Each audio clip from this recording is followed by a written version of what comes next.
Hello दोस्तों, स्वागत है आप सभी का हमारे online channel Aaradhya RAS Academy में। दोस्तों, राजस्थान में आयोजित रिट भर्ती परीक्षा लेवल फर्स्ट के लिए मॉडल पेपर की टेस्ट सीरीज शुरू की गई है, जिसमें आज अपना पहला नंबर का मॉडल पेपर है। इस मॉडल पेपर में दोस्तों आपको 150 प्रश्न मिलेंगे और ये प्रश्न है ये आपकी परीक्षा की दृष्टि से अत्यंत महत्वपूर्ण होंगे। हूबहू आपको ऐसे ही प्रश्न परीक्षा में देखने को मिलेंगे। दोस्तों, नवीनतम पाठ्यक्रम पर यह आधारित है और अपना जो दोस्तों तैयारी का जो आकलन है वो जांचने के लिए इस पेपर का टेस्ट है वो आपको अवश्य देना है। आराध्या आरएएस एकेडमी के यूट्यूब चैनल को सब्सक्राइब जरूर करें, बेल आइकन को दबाएं, वीडियो को लाइक और अपने दोस्तों के पास में शेयर जरूर करें। तो चलिए दोस्तों शुरू करते हैं आज का अपना इसमें पहला प्रश्न। जिन इच्छाओं की पूर्ति नहीं होती है उनका भंडार ग्रह निम्नलिखित में से कौन सा है? जिन इच्छाओं की पूर्ति नहीं होती उनका भंडार ग्रह निम्नलिखित में से कौन सा है? दोस्तों, चार ऑप्शन आपके सामने दिए गए हैं। दोस्तों देखो, सिगमंड फ्राइड ने मन की 3 दशाएं बताई है। कौन कौन सी? एक है ईगो, एक है सुपर ईगो और एक है आईडी, यानी कि अहम, परम अहम और इदम। ये 3 दशाएं बताई है मन की। तो इस प्रश्न का राइट आंसर क्या हो जाएगा? वो है दोस्तों इदम। ठीक है, ए नंबर का जो ऑप्शन है वो इसका राइट आंसर हो जाएगा। आगे चलते हैं, सेकंड नंबर प्रश्न। देखो, कक्षा शिक्षण तब तक अच्छा होता है, यानी कि कक्षा शिक्षण है वो तब अच्छा होता है जब कक्षा के सभी छात्र प्रश्न पूछने और उत्तर देने में तत्पर हो। ठीक है, तो बी नंबर का ऑप्शन इसका राइट आंसर हो जाएगा। नेक्स्ट क्वेश्चन है 3 नंबर प्रश्न।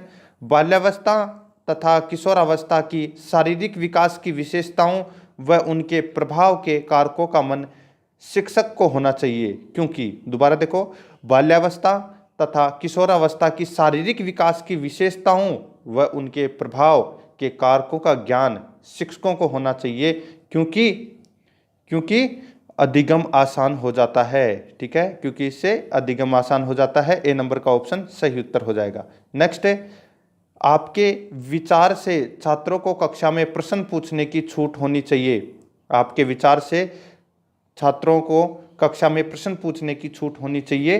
तो दोस्तों, जब भी छात्र कठिनाई का अनुभव करे तब दोस्तों प्रश्न पूछने की छूट होनी चाहिए। तो इसका डी नंबर का ऑप्शन इसका राइट आंसर हो जाएगा। नेक्स्ट है 5 नंबर प्रश्न है। इसमें देखो, विद्यालय में छात्रों को परस्पर सहयोग की भावना विकसित करने के लिए, विद्यालय में छात्रों में परस्पर सहयोग की भावना विकसित करने के लिए छात्रों को सहयोग भावना से जुड़ी कहानियां सुनानी चाहिए, यानी कि छात्रों को सहयोग भावना से जुड़ी कहानियां सुनानी चाहिए। सी नंबर का ऑप्शन इसका राइट आंसर हो जाएगा। नेक्स्ट है 6 नंबर प्रश्न है। इसमें देखो, निम्नलिखित में से कौन सी पूर्व बाल्यावस्था की विशेषता नहीं है? तो कौन सी पूर्व बाल्यावस्था की विशेषता नहीं है? तो वो है दोस्तों समूह में रहने की अवस्था। ए नंबर का ऑप्शन इसका राइट आंसर हो जाएगा। देखो, पूर्व बाल्यावस्था को खिलौने की उम्र कहा जाता है। ठीक है, तो बाल्यावस्था में बालक है वो समूह बनाकर रहना पसंद करता है। तो इसका राइट आंसर ए नंबर का ऑप्शन। आगे देखिए दोस्तों, 7 नंबर प्रश्न। निम्न में से किस मूल्य का विकास करना शिक्षक की प्राथमिकता नहीं है? यानी कि किस मूल्य का विकास करना शिक्षक की प्राथमिकता नहीं है? तो इसका राइट आंसर हो जाएगा वो है आलस्य की। ठीक है, बी नंबर ऑप्शन सही उत्तर। नेक्स्ट है, ज्ञानेंद्रिय शिक्षण की विधि है। ज्ञानेंद्रिय शिक्षण की विधि है वो कौन सी है? तो वो है दोस्तों इसमें मोंटेसरी पद्धति। बी नंबर का जो ऑप्शन है वो इसका सही उत्तर हो जाएगा। आगे देखिए दोस्तों, 9 नंबर प्रश्न। साक्षात्कार विधि में बरती जाने वाली सावधानियां कौन सी है? साक्षात्कार विधि में बरती जाने वाली सावधानियां है वो कौन सी है? तो वो है दोस्तों, देखो, साक्षात्कार का आयोजन मैत्रीपूर्ण तथा सौहार्दपूर्ण, साक्षात्कार का आयोजन मैत्रीपूर्ण तथा सौहार्दपूर्ण वातावरण में पूर्व निर्धारित असार्वजनिक स्थान पर होना चाहिए। दूसरा है, साक्षात्कार की परिस्थिति प्रेरणादायक तथा निर्धारित अवधि तक ही होनी चाहिए। सी है, प्रश्नों की भाषा सरल, सुबोध एवं सुगम होनी चाहिए। तो दोस्तों ये इसमें तीनों ही कथन है वो बिल्कुल सही है। तो इसका राइट आंसर हो जाएगा डी नंबर का ऑप्शन, उपरोक्त सभी सत्य है। नेक्स्ट है 10 नंबर प्रश्न है, साक्षात्कार विधि की विशेषता है। तो दोस्तों साक्षात्कार विधि की विशेषता है वो कौन सी है?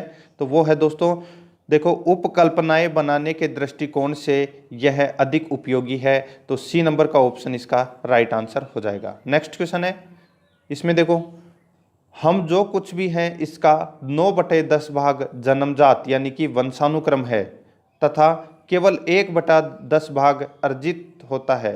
यह कथन है, ये किसका है? ये कथन है ये दोस्तों पार्कर का है। किसका? पार्कर का। ए नंबर का जो ऑप्शन है वो इसका राइट आंसर हो जाएगा। आगे देखिए दोस्तों, 12 नंबर का प्रश्न है, प्रयोगात्मक विधि का कौन सा चरण गलत है? प्रयोगात्मक विधि का कौन सा चरण है वो गलत है? तो दोस्तों मैं यहाँ पे आपको बता रहा हूँ गलत चरण है वो कौन सा है। तो देखो, समस्या का निर्धारण और उपकल्पना तैयार करना। ए नंबर का ऑप्शन सही उत्तर हो जाएगा। नेक्स्ट है, बाल विकास की दृष्टि से सर्वाधिक कठिन व समस्या काल है। बाल विकास की दृष्टि से सर्वाधिक कठिन व समस्या काल है वो कौन सा है? तो वो है दोस्तों इसमें कौन सा? 4 ऑप्शन आपके सामने दिए गए हैं, तो इसका बिल्कुल सही उत्तर हो जाएगा वो है किशोरावस्था। सी नंबर का ऑप्शन है वो इसका सही उत्तर हो जाएगा। आगे देखिए दोस्तों, 14 नंबर का प्रश्न है, अनुसंधान के लिए केस एक मानव प्राणी हो सकता है, वह उसके जीवन की एक घटना अथवा एक समस्त राष्ट्र, साम्राज्य या ऐतिहासिक युग हो सकता है। ये कथन है ये किसका है? ये कथन है दोस्तों, सबको पता होना चाहिए, यह है गिडिंग्स का कथन है। किसका? गिडिंग्स का। तो इसमें बी नंबर का ऑप्शन सही उत्तर। 15 नंबर का प्रश्न है, बुद्धि परीक्षण हेतु सर्वप्रथम बिने साइमन मापनी का निर्माण किया गया। तो बुद्धि परीक्षण हेतु सर्वप्रथम बिने साइमन मापनी का निर्माण है वो कब किया गया? तो इसका राइट आंसर हो जाएगा वो है दोस्तों 1905 में। ए नंबर का ऑप्शन बिल्कुल सही उत्तर हो जाएगा इसका। नेक्स्ट है, 16 नंबर का प्रश्न है, साक्षात्कार अध्ययन विधि का कौन सा प्रकार गलत है? साक्षात्कार अध्ययन विधि का कौन सा प्रकार है वो गलत है? तो दोस्तों आप यहाँ पे देख सकते हैं, संरचित साक्षात्कार विधि, असंरचित साक्षात्कार विधि, प्रत्यक्ष साक्षात्कार विधि।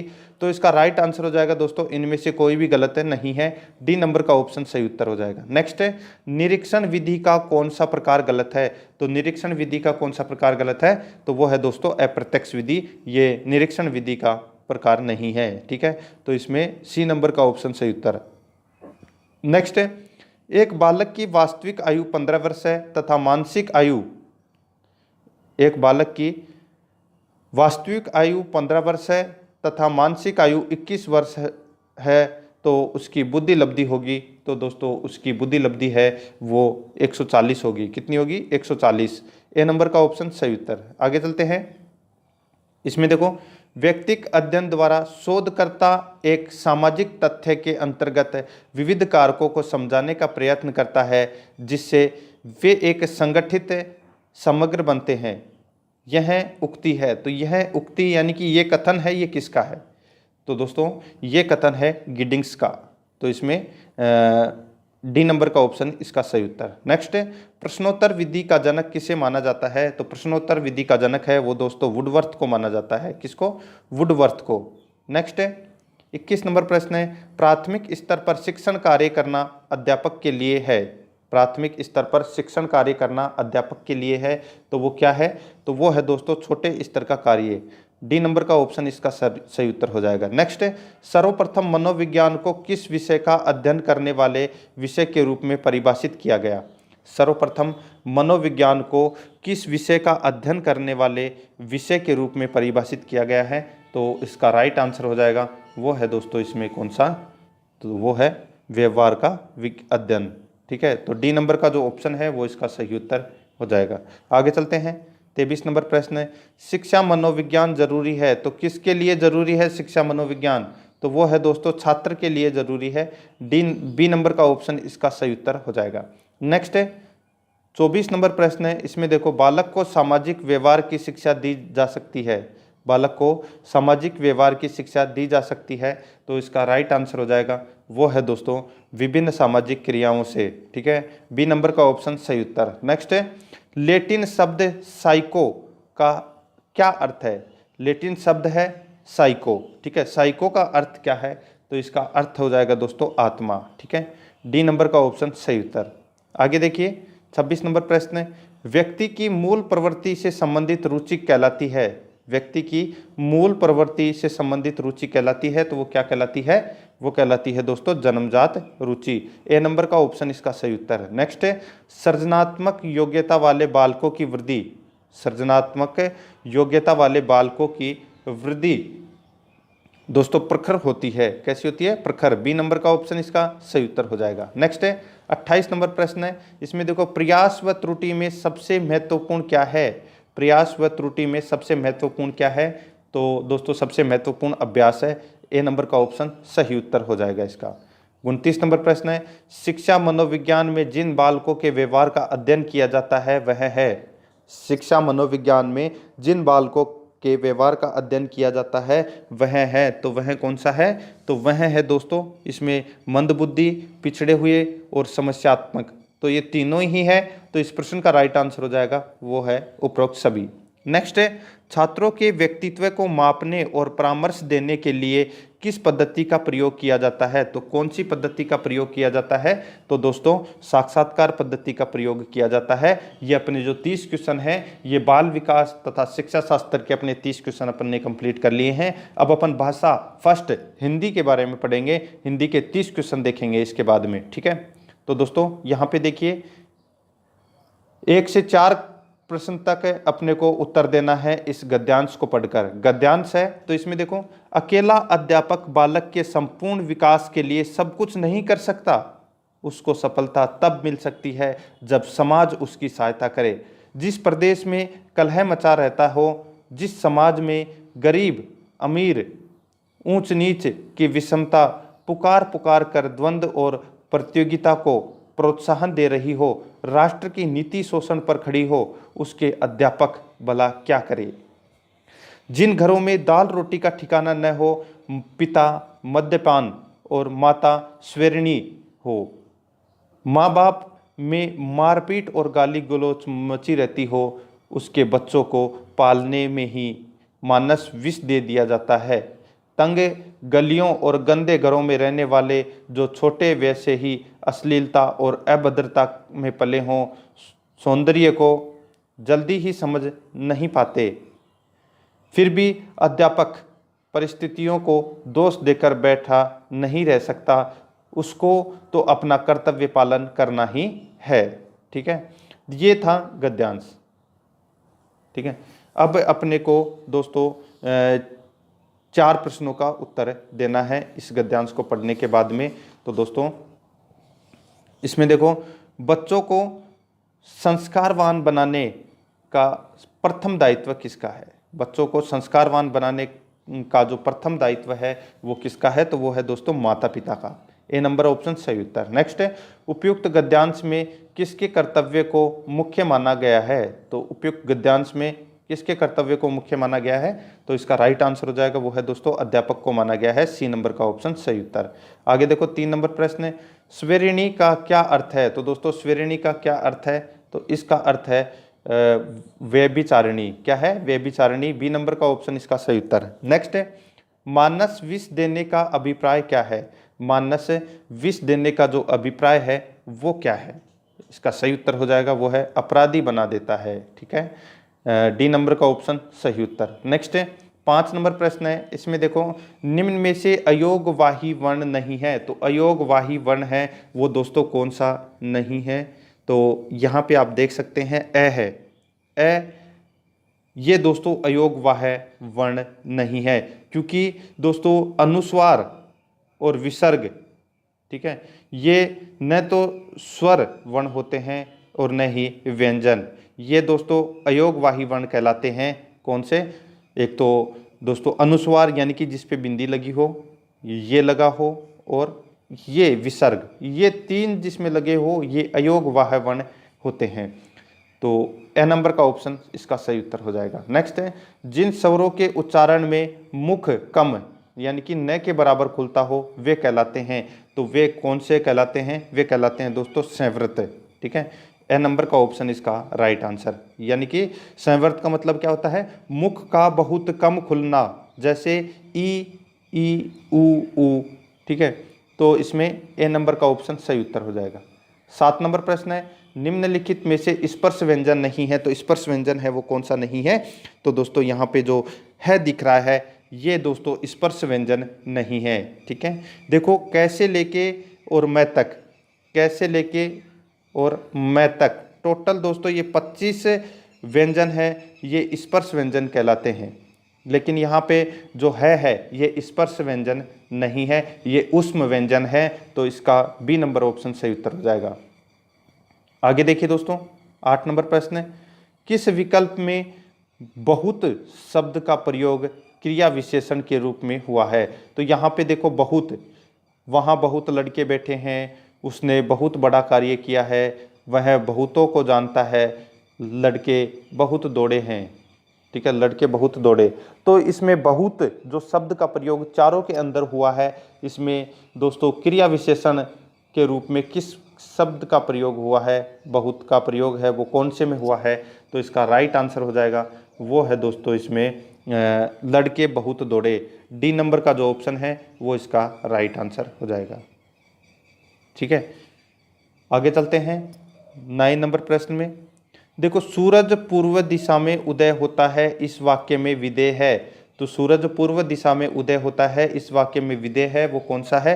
तो वो है पूर्व दिशा में उदय होता है, ये दोस्तों विधेय है। ठीक है, सूरज को छोड़ के पूरा का पूरा इसमें विधेय है। नेक्स्ट है 10 नंबर प्रश्न है, किस विकल्प में स्वर संधि नहीं है? तो कौन से विकल्प में स्वर संधि नहीं है? तो यहाँ पे युधिष्ठिर, युधिष्ठिर के अंदर दोस्तों स्वर संधि नहीं है। ठीक है, तो देखो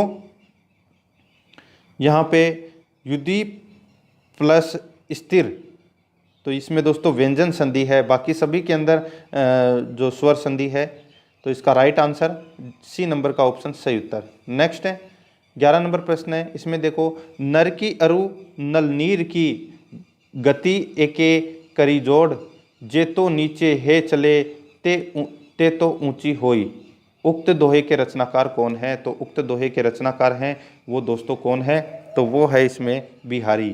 ठीक है, सी नंबर का ऑप्शन सही उत्तर। नेक्स्ट है 12 नंबर का प्रश्न है, मुझे तोड़ लेना वनमाली, देना उस पथ पर फेंक, मातृभूमि पर शीश चढ़ाने, जिस पथ पर जावे वीर अनेक। उक्त पंक्तियों के रचनाकार कौन है? तो इस पंक्ति के जो रचनाकार हैं वो दोस्तों माखनलाल चतुर्वेदी हैं। बी नंबर का ऑप्शन सही उत्तर।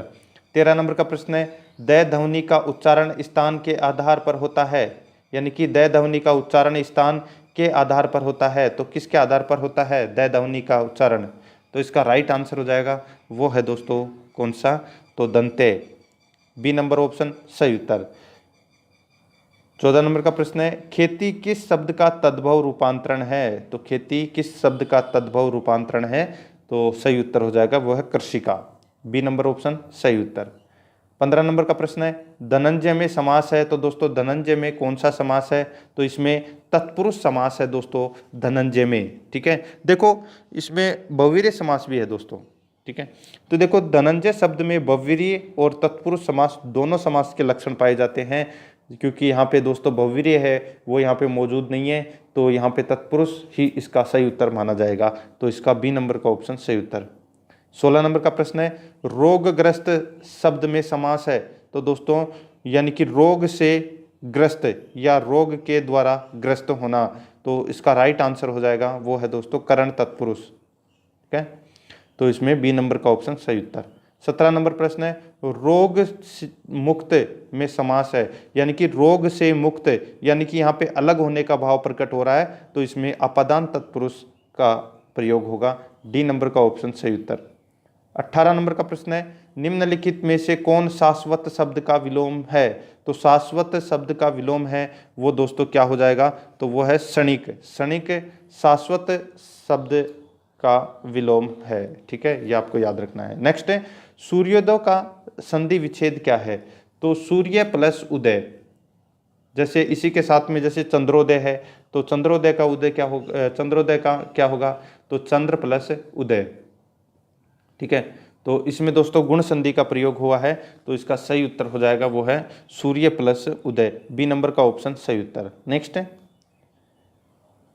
देखो 20 नंबर प्रश्न, कौन सा विकल्प किरण का पर्यायवाची नहीं है? तो कौन सा विकल्प है वो किरण का पर्यायवाची नहीं है? तो इसका राइट आंसर हो जाएगा वो है दोस्तों कौन सा?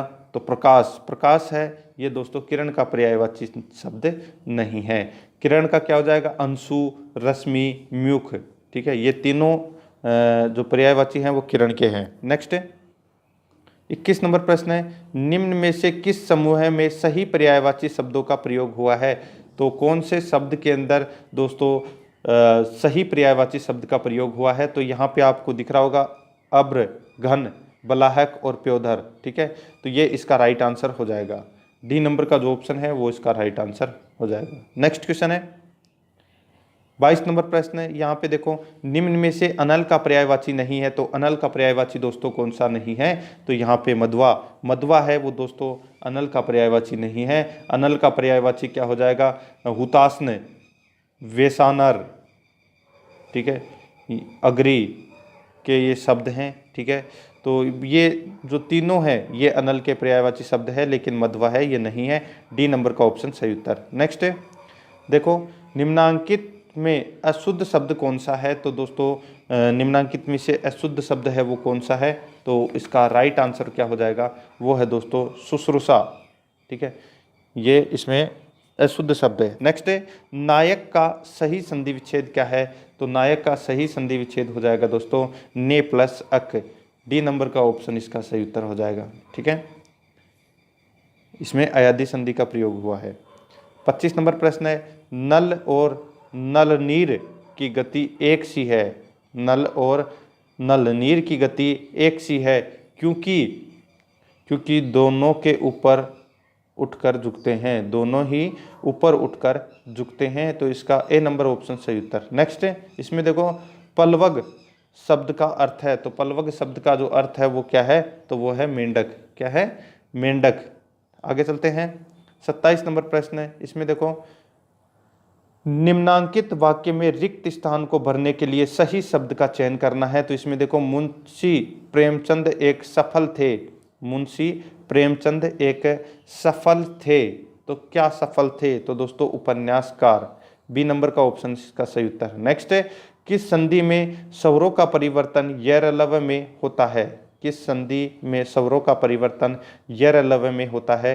तो इसका राइट आंसर हो जाएगा वो है दोस्तों वृद्धि संधि के अंदर जो यरलव का प्रयोग होता है।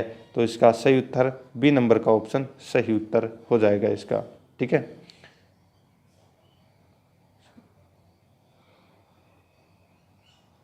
देखो सॉरी, वृद्धि संधि नहीं, यण संधि होगा इस प्रश्न का राइट आंसर। ठीक है, यण संधि। देखो, यण संधि में स्वरों का परिवर्तन है वो यरलव में होता है। ठीक है, तो इसका राइट आंसर क्या हो जाएगा? यण संधि। डी नंबर का ऑप्शन सही उत्तर। आगे देखिए दोस्तों, देखो, हिंदी के कवि सुमित्रानंदन पंत का जन्म स्थान बताइए। हिंदी के कवि सुमित्रानंदन पंत का जन्म बताइए। तो इसका राइट आंसर हो जाएगा वो है दोस्तों कौन सा? तो वो है कौसानी। ठीक है, नेक्स्ट है, निम्नांकित में से आवर्त शब्द का सही अर्थ क्या है?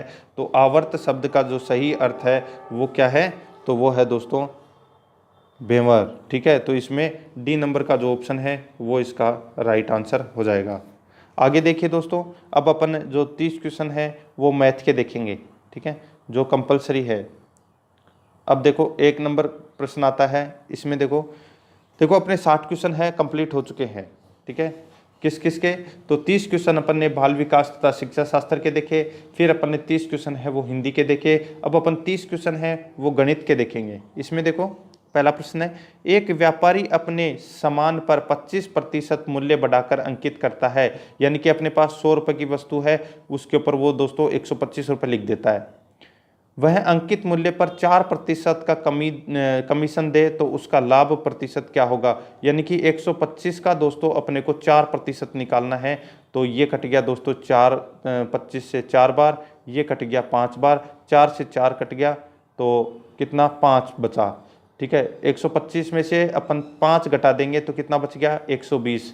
ठीक है, तो 20% का यहाँ पे क्या होगा? लाभ होगा उसका। सी नंबर का ऑप्शन इसका सही उत्तर। आगे देखिए दोस्तों, सेकंड नंबर प्रश्न है, तेल के कर में 20% की वृद्धि कर दी गई है। ठीक है, तेल के कर में 20% की वृद्धि कर गई है। वृद्धि के कारण खपत में 20% की कमी हो गई। इस प्रकार खर्च में कितने प्रतिशत की कमी या वृद्धि होगी? तो दोस्तों सीधा सा है, आपको कुछ भी नहीं करना। 20 × 20/100, 20 × 20/100, ठीक है, काट लो आपस में, तो कितना हो गया? 4। ये 4% की हानि होगी। ठीक है, अगर दोस्तों यहाँ पे देखो तेल के कर में 20% की वृद्धि दे रखी है यहाँ पे। ठीक है, अगर इसी के साथ में 20% की यहाँ पे कमी की जगह वृद्धि होती तो ये 4% प्रॉफिट में चला जाता। लेकिन अब ये दोस्तों एक तरफ वृद्धि और एक तरफ कमी हो, ठीक है, चाहे कोई सी भी तरफ हो, एक तरफ अगर कमी है तो दोस्तों हमेशा हानि होती है। अगर दोनों तरफ वृद्धि होगी तो ही दोस्तों लाभ होगा। तो इसका राइट आंसर हो जाएगा इसमें 4% की कमी, ए नंबर ऑप्शन सही उत्तर। आगे देखिए 3 नंबर प्रश्न है, एक कार विक्रेता ने एक कार अंकित मूल्य के 4/5 मूल्य में खरीदी तथा उसे अंकित मूल्य के 12% में अधिक बेच दी, तो उसका प्रतिशत लाभ क्या है? तो दोस्तों सीधा सा सिंपल है, इसका प्रतिशत लाभ ये पूछ रहा है।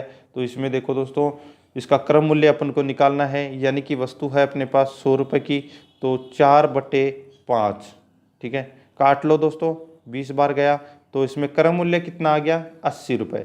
विक्रय मूल्य कितना है? तो देखो यहाँ पे 112% अधिक में बेचा, यानी कि 100 रुपये अपनी वस्तु थी, तो 12% यानी कि 112। 112 में से दोस्तों 80 गए तो कितने बच गए? बच गए दोस्तों अपने पास 32। तो 32/80 × 100, ठीक है, काट लो दोस्तों आपस में, तो इसका 40% इसका राइट आंसर आ जाएगा, यानी कि 40% इसमें लाभ हुआ है। 3 नंबर का ऑप्शन सही उत्तर। 4 नंबर का प्रश्न है, राम ने एक रेडियो 5% हानि पर बेचा। यदि उसे वह 80 रुपये अधिक में बेचता तो 5% का लाभ होता। 5% का लाभ होता तो रेडियो का क्रय मूल्य कितना है? तो यहाँ पे देखिए दोस्तों, 5% हानि पर बेचा और यदि 5% लाभ पर बेचता तो उसे 5% का लाभ होता, यानी कि 10% बराबर कितना हो गया? तो 80 हो गया। ठीक है, 10% बराबर 80, तो 1% बराबर 8 रुपया, तो 100% बराबर 800 रुपये। तो इसका ए नंबर का ऑप्शन सही उत्तर। 5 नंबर प्रश्न है, सचिन ने अपना स्कूटर 20% की हानि से अंकुर को बेचा। अंकुर ने 20% का लाभ देकर अनिल को बेचा। यदि अनिल उस स्कूटर को 4800 रुपये में देता है तो सचिन के लिए स्कूटर का क्रय मूल्य कितना है? तो यहाँ पे देखिए दोस्तों, देखो सचिन अगर 100 रुपये में स्कूटर खरीदता है, तो यहाँ पे मैं सचिन को लिख देता हूँ, सचिन को एस लिख देता हूँ, अंकुर को लिख देता हूँ मैं यहाँ पे ए, और अनिल को लिख देता हूँ यहाँ पे अनिल, AN लिख देता हूँ। ठीक है, तो यानी कि सचिन है यहाँ पे 100 रुपये में स्कूटर खरीदता है, उसको अंकुर को 20% हानि पर बेच देता है, यानी कि 80 रुपये में बेच देता है। अब अंकुर क्या करता है? अनिल को 20% लाभ पर बेच देता है, यानी कि 80 का 20% कितना होता है? तो 16 रुपये, तो यानी कि 96 रुपये में इसको बेच देता है। ठीक है, अब यहाँ पे 96 इकाई है वो दोस्तों 4800 रुपये, यानी कि 96 बराबर 4800 रुपये, तो 1 इकाई यानी कि 4800 में अगर अपन 96 का भाग देंगे तो 1 बराबर 1% बराबर कितना आ जाएगा? तो ये आ जाएगा दोस्तों 50 रुपये, और 50 को अपन दोस्तों 100 से मल्टीप्लाई करेंगे। ठीक है, जो सचिन का यहाँ पे कितना है? 100, तो यहाँ पे 100 × 50 कितने होते हैं? 5000। बी नंबर का ऑप्शन सही उत्तर। आगे देखिए दोस्तों, 6 नंबर प्रश्न है, 2 घोड़े 300 रुपये में बेचे गए। एक घोड़े पर 25% की हानि हुई और दूसरे घोड़े पर 25% का लाभ हुआ, तो दोनों घोड़ों पर कुल मिलाकर कितना प्रतिशत का लाभ या हानि हुई? तो इस प्रश्न का राइट आंसर हो जाएगा, वो है दोस्तों सीधा सा है, आप 25 का 25% निकाल लीजिए दोस्तों। ठीक है, मैंने आपको भी बताया था 25 × 25/100। ठीक है, ये कट गया दोस्तों इसमें 4 बार। ठीक है, अब 25 में 4 का भाग देंगे आप तो दोस्तों 6 सही 1/4% आ जाएगा। अभी मैंने बताया था कि एक तरफ हानि हो और दूसरी तरफ लाभ हो, या एक तरफ लाभ हो और दूसरी तरफ हानि हो, तो हमेशा हानि ही होगी। तो यहाँ पे 6 सही 1/4% की हानि होगी। ठीक है, बी नंबर का ऑप्शन सही उत्तर है। 7 नंबर प्रश्न है, एक चुनाव में 2 उम्मीदवारों को कुल 9,000 मत पड़े, इसमें यानी कि इनमें 15% मतों को अवैध घोषित कर दिया गया। इनमें एक उम्मीदवार को वैध मतों का 52% मत मिला, यानी कि 85 में से अगर अपन 52 गए तो दोस्तों कितने बच गए? तो सीधा सा सिंपल है 3 और 3, 33% बच गए। यानी कि एक को वैध मतों का 52% मिला और एक को मिला 33%। ठीक है, अब दोस्तों यहाँ पे आप देखिए, इसको सोल्व करना है तो आप कैसे सोल्व करोगे? तो इसको सीधा सा सिंपल से अगर सोल्व करना है तो एक ट्रिक दूसरी है, वो बता देता हूँ।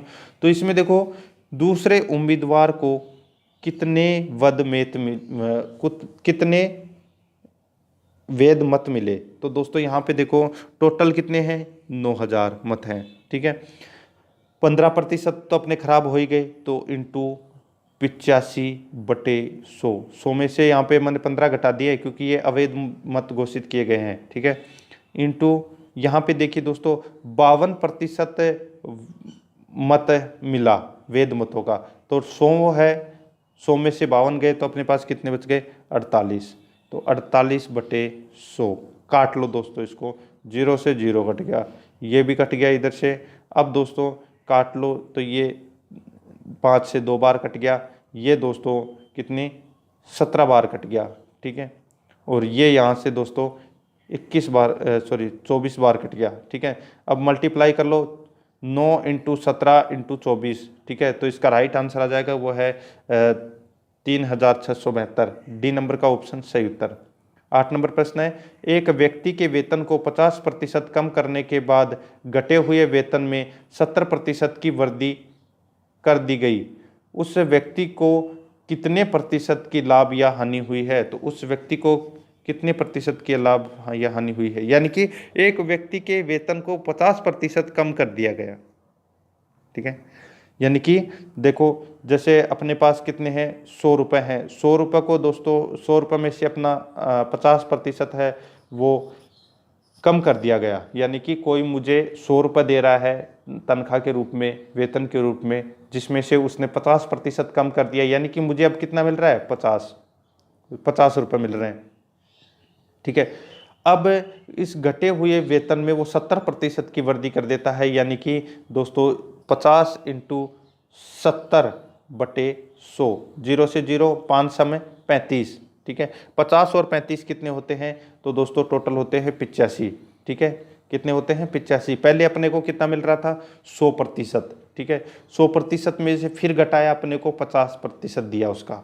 तो यहाँ पे 100 में से 85 गए तो अपने पास कितने बचे? तो यहाँ पे बचे दोस्तों 15, और ये 15% दोस्तों आपको हानि में दिख रहे होंगे, बढ़ रहे नहीं है। 115 में से नहीं घटा रहे अपन, 85 में से घटा रहे हैं। ठीक है, तो 15% की वो हानि हुई है यहाँ पे, तो डी नंबर का ऑप्शन सही उत्तर हो जाएगा।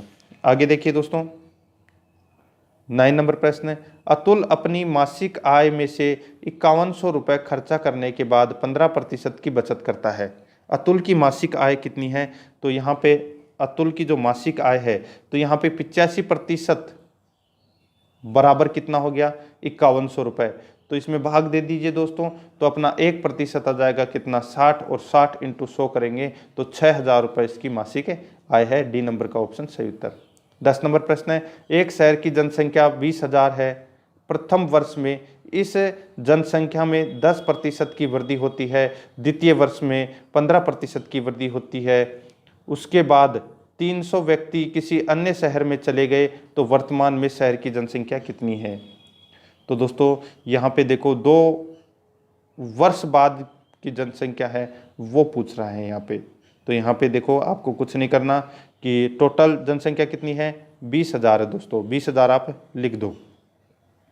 अब यहाँ पे 10% की वृद्धि हो रही है, यानी कि 110 बटे कितने हो जाएंगे? 100। फिर दूसरे वर्ष में दोस्तों कितने की हो रही है? तो 115/100 काट लो। ठीक है, काट लिए तो दोस्तों अपने पास आ गए कितने 25,300। इसको काटेंगे तो अपने पास 25,300 आ जाएंगे।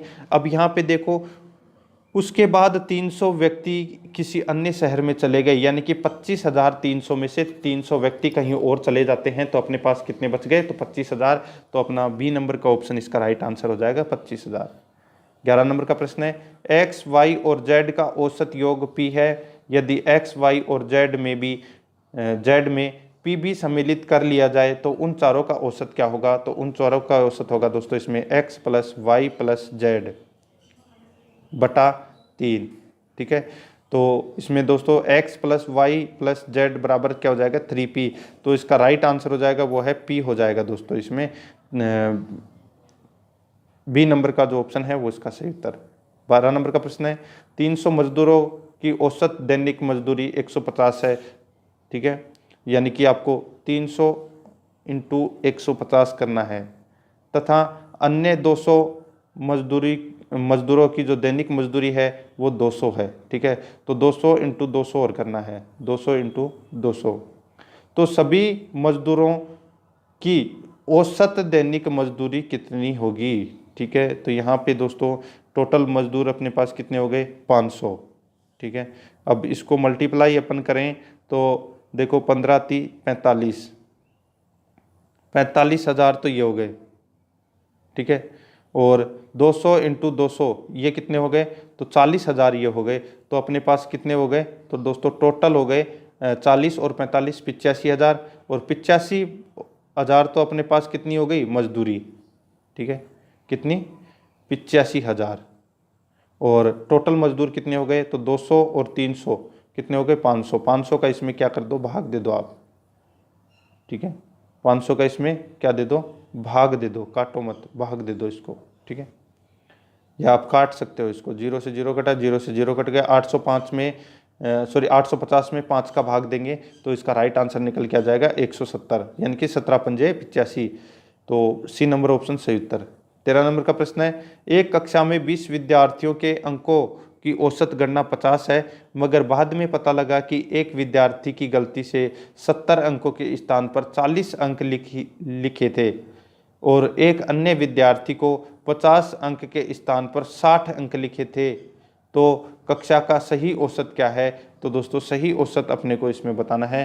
तो सही औसत कैसे बताएंगे, तो देखो औसत 20 विद्यार्थियों को औसत कितना है 50, तो सर्वप्रथम अपन यहाँ पे 50 लिख देंगे, 50 प्लस, अब यहाँ पे देखो 70 के स्थान पर 40 लिख दिए थे। ठीक है, और यहाँ पे 50 के स्थान पर 60 लिख दिए थे, तो यहाँ पे एक तो 70 और एक 50, ये अंक तो अलग लिखे गए थे, तो यानी कि 70 प्लस 50 माइनस, अब यहाँ पे क्या क्या अंक लिखे गए, तो 70 के स्थान पर 40 और 50 के स्थान पर 60, तो 40 प्लस 60 कर दो इधर, 40 प्लस 60, फिर बटे में दोस्तों कितने विद्यार्थी थे 20, तो इसको सोल्व कर लो। तो इसको सोल्व करोगे तो 70 प्लस 50 कितने होते हैं, तो 120, और यहाँ पे 100 होते हैं, तो 120 में से 100 गए तो कितने बच गए 20।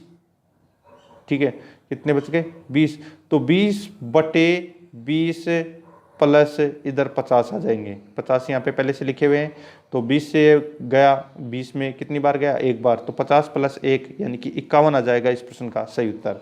आगे देखिए दोस्तों 14 नंबर का प्रश्न है, राम 30 किलोमीटर प्रति घंटा की चाल से कुछ दूरी 12 मिनट में तय करता है तथा शेष दूरी 45 किलोमीटर प्रति घंटे की चाल से 8 मिनट में तय करता है, तो उसकी औसत चाल कितनी है। तो उसकी औसत चाल दोस्तों कितनी हो जाएगी, तो यहाँ पे आप देख सकते हैं टोटल तय की गई दूरी है वो कितनी है, तो 30 सही 12 बटे 60, यानी कि 12 मिनट 1 घंटे में बदलेंगे इसको। ठीक है, तो दोस्तों देखो काट लो, ये कट गया 2, तो इसका क्या हो जाएगा 6 आ जाएगा। ठीक है, प्लस आगे देखो यहाँ पे 45 किलोमीटर, तो 45 इंटू यहाँ पे 8 मिनट दे रखा है, तो 8 बटे 60।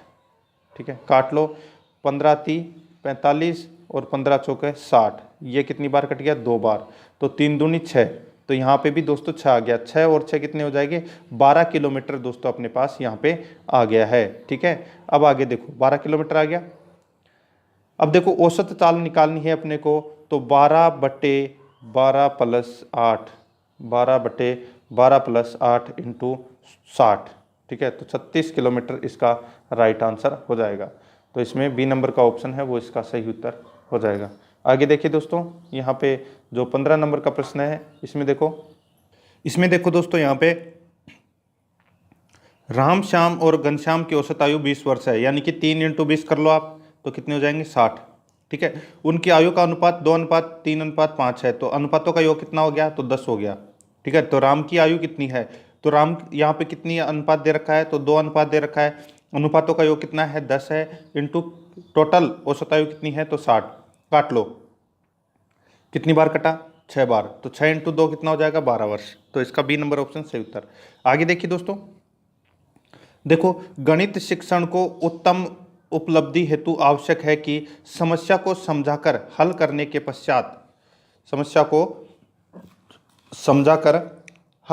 पश्चात, तो दोस्तों 4 ऑप्शन आपके सामने यहाँ पे दिए गए हैं, तो इसका सही उत्तर हो जाएगा वो है विद्यार्थियों से लिखित व मौखिक अभ्यास करवाया जाए, ए नंबर ऑप्शन सही उत्तर। 17 नंबर प्रश्न है, विद्यार्थी विभिन्न रेखागणित आकृतियों से वर्गाकार आकृतियों को पृथक कर सकेगा, उद्देश्य है, तो इसका सही उत्तर हो जाएगा वो है दोस्तों अवबोधात्मक, तो बी नंबर ऑप्शन सही उत्तर। आगे देखिए 18 नंबर का प्रश्न है, आय व मजदूर, दूध, समय, वस्त्र, दूरी, आयु, कमरे, खेलों के स्कोर, वस्तुओं का मूल्य निर्धारण करने में की आवश्यकता पड़ती है, तो किसकी आवश्यकता पड़ती है, तो वो पड़ती है गणित की। नेक्स्ट है, गणित व्यक्ति को भी बनाता है, तो क्या बनाता है, तो ये बनाता है दोस्तों सभ्य, ए नंबर ऑप्शन सही उत्तर। 20 नंबर का प्रश्न है, गणित की वह कौन सी विधि है जो करके सीखने के सिद्धांत पर काम करती है, जिसमें छात्र अधिक सक्रिय रहते हैं व जिसके द्वारा नवीन तथ्यों की खोज की जा सकती है, तो इसका राइट आंसर हो जाएगा वो है इसमें कौन सा, तो वो है प्रदर्शन विधि, ए नंबर ऑप्शन सही उत्तर। नेक्स्ट है, जिस विधि में पहले उदाहरण बाद में नियम बताए जाए वह है, तो वह कौन सा है, तो वो है समस्या समाधान, ए नंबर का ऑप्शन सही उत्तर। 22 नंबर प्रश्न है, गणित की प्रकृति एवं संरचना निम्न में से विशेषता पाई जाती है, गणित की प्रकृति एवं संरचना में निम्न विशेषता पाई जाती है, तो वो कौन सी, तो इसका राइट आंसर हो जाएगा वो है दोस्तों इसमें गणित विषय में अक्रमबद्धता, तो इसमें ए नंबर ऑप्शन सही उत्तर। 23 नंबर प्रश्न है, गणित में निम्न में से कौन सा चरण समस्या समाधान विधि का नहीं है, कौन सा चरण है वो समस्या समाधान विधि का नहीं है, तो इसका राइट आंसर हो जाएगा वो है शारीरिक सौष्ठव को अधिक महत्व देना, ए नंबर का ऑप्शन राइट आंसर। 24 नंबर प्रश्न है, राज्य में गणित किट निर्मित करने वाली संस्था का नाम है, राज्य में गणित किट निर्मित करने वाली संस्था का नाम है वो कौन सा है, तो वो है दोस्तों इसमें राजस्थान राज्य शैक्षिक अनुसंधान एवं प्रशिक्षण संस्थान उदयपुर, तो यानी कि सीरट, ए नंबर ऑप्शन सही उत्तर। नेक्स्ट है, cos four theta minus sine four theta के बराबर है, तो क्या है, तो इसका राइट आंसर हो जाएगा दोस्तों वो है 1 - 2 साइन स्क्वायर थीटा। 26 नंबर प्रश्न है, इसमें देखो साइन थीटा बराबर है तो किसके बराबर है, तो ये है दोस्तों इसमें टेन थीटा बटे रूट में 1 + tan स्क्वायर थीटा, तो इसमें बी नंबर ऑप्शन सही उत्तर। यहाँ पे देखो cosec square 45 degree, sec square 30 degree, sine square 90 degree, cos square 60 degree का मान है, तो दोस्तों इन सभी का मान रख के आप काट लीजिएगा, तो इसका राइट आंसर निकल के आ जाएगा वो है 2/3, बी नंबर ऑप्शन सही उत्तर।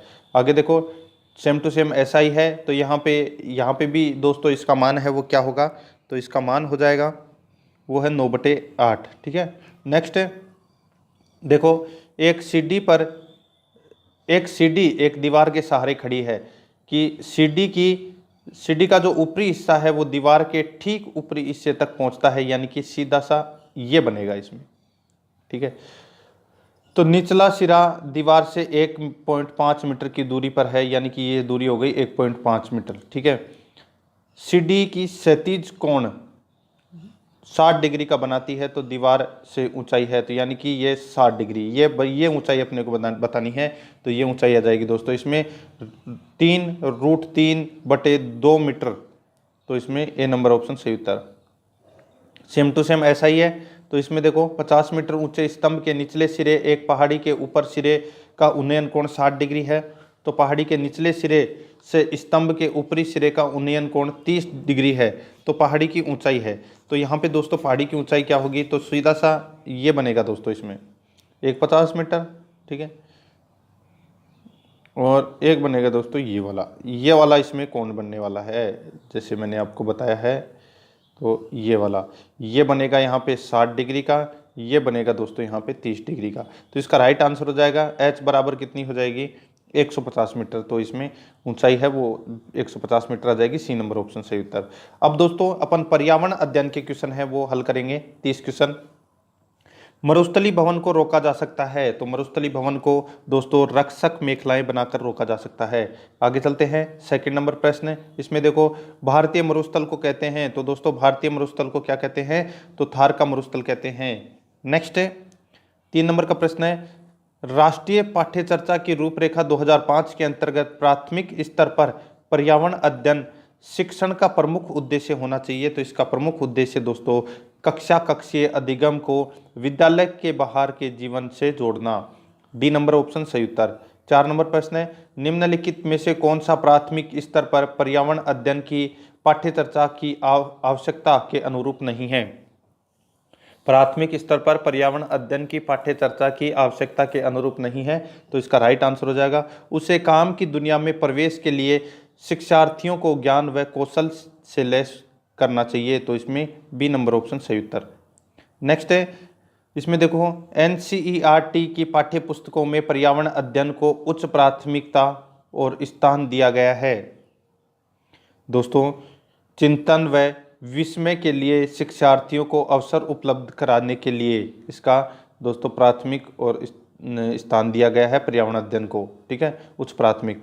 तो इसमें सी नंबर ऑप्शन सही उत्तर। नेक्स्ट है, बायोगैस का मुख्य घटक क्या है, तो बायोगैस का दोस्तों मुख्य घटक है वो है मीथेन, बी नंबर ऑप्शन सही उत्तर। नेक्स्ट है, जिंक फास्फाइड का आमतौर पर प्रयोग किया जाता है, तो जिंक फास्फाइड का आमतौर पर प्रयोग है वो दोस्तों कृंतकनाशी के रूप में किया जाता है, सी नंबर का ऑप्शन सही उत्तर। नेक्स्ट है 8 नंबर प्रश्न है, इसमें देखो नलिनी कक्षा 3rd के शिक्षार्थियों को जानवर हमारे साथी प्रकरण से परिचित कराना चाहती है। प्रकरण को और अधिक रोचक तरीके से प्रस्तुत करने के लिए निम्नलिखित में से कौन सी युक्ति सर्वाधिक उपयोगी होगी, तो इसका राइट आंसर हो जाएगा वो है दोस्तों इसमें कौन सी, तो वो है जानवरों तथा उनकी उपयोगिता पर आधारित फिल्म प्रदर्शित करना, डी नंबर का ऑप्शन सही उत्तर।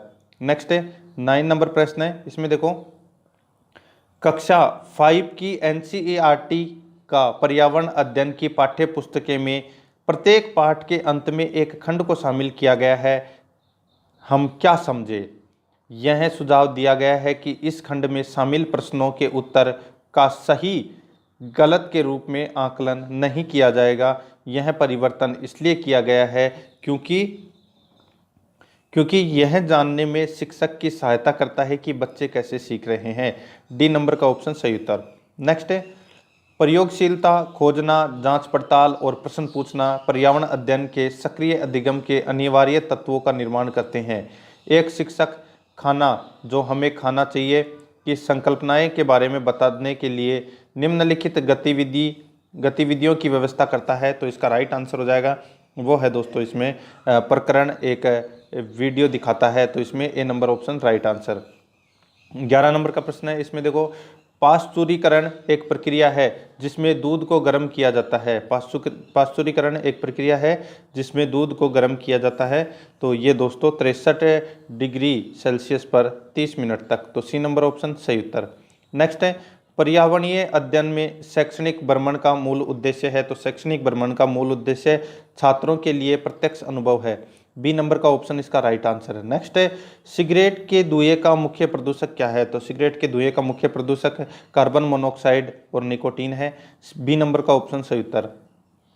14 नंबर का प्रश्न है, इसमें देखो कार्य किए रूप से शुष्क मिट्टी की क्या विशेषता है, इसको कैसे पहचानोगे? तो इसको दोस्तों मिट्टी कठोर होती है, तो इसका डी नंबर का ऑप्शन सही उत्तर। नेक्स्ट है 15 नंबर का प्रश्न है, भारत में निम्नलिखित में से कौन सा अधिनियम वन्य जीवों को संरक्षण प्रदान करता है? तो दोस्तों वन्य जीव संरक्षण अधिनियम 1972 संरक्षण प्रदान करता है, ए नंबर का ऑप्शन सही उत्तर। नेक्स्ट है उत्प्रेरक वह पदार्थ है जो अभिक्रिया की दर को बढ़ाता है, A number option right answer. Next है इसमें देखो प्रशीतक फ्योन है, तो प्रशीतक फ्योन है वो क्या है? तो डाइक्लोरोमेथेन है वो प्रशीतक फ्योन है। नेक्स्ट है भारत में हिमालय की सबसे ऊंची चोटी का नाम बताइए, तो वो है दोस्तों कौन सी?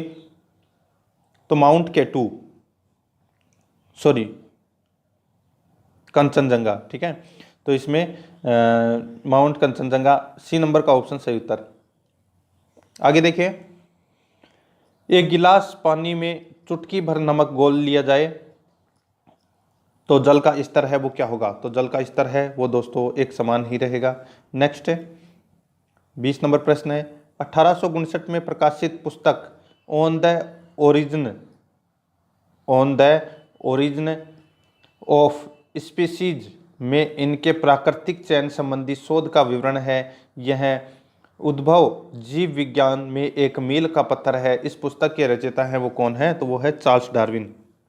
नेक्स्ट है निम्नलिखित में से कौन सा एक समूह से संबंध नहीं रखता है? तो समूह से संबंध कौन नहीं रखता है? तो वो है नीम, डी नंबर का ऑप्शन सही उत्तर। 22 नंबर प्रश्न है, भारत का सबसे ऊंचा जलप्रपात जोग किस राज्य में स्थित है? तो किस राज्य में स्थित है? तो वो है कर्नाटक में, सी नंबर का ऑप्शन सही उत्तर। नेक्स्ट है शीतोष्ण घाट घास के मैदान की सबसे प्रमुख फसल क्या है? तो सबसे प्रमुख फसल है वो है दोस्तों अनाज, C number option right answer. Next है भारतीय रेल का पाकिस्तान सीमा से सटा अंतिम रेलवे स्टेशन कौन सा है? वो है दोस्तों अटारी, ठीक है, अटारी। नेक्स्ट है ग्रह सूर्य के चारों ओर घूमते हैं, इसका कारण क्या है? तो इसका कारण है दोस्तों गुरुत्वाकर्षण बल, सी नंबर ऑप्शन सही उत्तर। नेक्स्ट है मावट क्या है? तो दोस्तों मावट है वो शीत ऋतु में राजस्थान में चक्रवातीय जो वर्षा होती है उसको अपन मावट बोलते हैं, ठीक है। और ये मावट है ये गेहूं की फसल के लिए सर्वाधिक उपयोगी है, डी नंबर का ऑप्शन इसका सही उत्तर। आगे देखिए, वायुमंडल की सबसे निचली परत कहलाती है, तो वो कौन सी कहलाती है? वो दोस्तों सौभ मंडल यानी कि ट्रोपोस्फियर कहलाती है। नेक्स्ट है इंद्रधनुष में रंगों का क्रम है, तो दोस्तों इंद्रधनुष में रंगों का क्रम है बैंगनी, नीला, जामुनी, नीला, हरा, पीला, नारंगी, लाल, ये है दोस्तों इसमें, ठीक है। तो इसमें डी नंबर का ऑप्शन सही उत्तर। नेक्स्ट है भारत में जैव विविधता की दृष्टि से संतृप्त क्षेत्र निम्न में से कौन सा है? तो वो है दोस्तों इसमें पश्चिमी घाट, बी नंबर ऑप्शन सही उत्तर। नेक्स्ट है 30 नंबर प्रश्न है भूपृष्ठ से परावर्तित अवरक्त विकिरणों के अवशोषण द्वारा भू वायुमंडल के तापमान में वृद्धि की प्रक्रिया को क्या कहते हैं? तो क्या कहते हैं? तो ग्रीन हाउस प्रभाव कहते हैं, सी नंबर का ऑप्शन इसका राइट आंसर हो जाएगा। तो दोस्तों पेपर आपको कैसा लगा कमेंट करके जरूर बताएं, और अगर आपने अभी तक आराध्या आरएस एकेडमी के यूट्यूब चैनल को सब्सक्राइब नहीं किया तो सब्सक्राइब जरूर करें, बेल आइकन को दबाएं, वीडियो को लाइक और अपने दोस्तों के पास में शेयर जरूर करें। मिलते हैं दोस्तों नेक्स्ट वीडियो में। जय हिंद, जय भारत।